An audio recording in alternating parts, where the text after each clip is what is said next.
Hi friends, నిన్న గుడ్లవలర్లో జరిగిన దాని గురించి ఆల్మోస్ట్ అందరికీ తెలిసే ఉంటుంది. ఫోన్లో, యూట్యూబ్లో అన్నింటిలో స్ప్రెడ్ అయింది ఇది.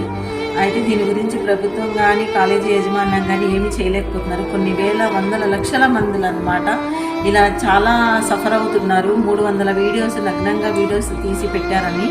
అలాంటి వాడిని ఏం చేయాలి ఫ్రెండ్స్? వాడి అమ్మ, చెల్లిని, అక్కల్ని కూడా అలాగే చేస్తే ఆడేం చేస్తాడు ఫ్రెండ్స్? అలాంటి వాళ్ళని చీడ్చి చెండాలని. స్వతంత్రం వచ్చిందన్నారు, దేనికి వచ్చింది? ఎందుకోసం వచ్చింది ఫ్రెండ్స్? ఇలాంటి వాళ్ళ కోసం స్వతంత్రం వచ్చింది. ఆడదానికి రాలేదు. ఆడదానికి భద్రత అనేది లేదు. కడుపులో ఉన్న తల్లి కడుపులో ఉన్నప్పుడే భద్రత, బయటకు వచ్చినప్పుడు భద్రత. ఆడదాని నుంచి ఆడదానికే భద్రత లేదు. సాటి ఆడదానికే ఆడదే శత్రువు ఏంటి ఫ్రెండ్స్? అలాంటి ఆడదుంది కాబట్టి ఈరోజు కొన్ని వందల మంది వీడియోస్ బయటకు వస్తున్నాయి.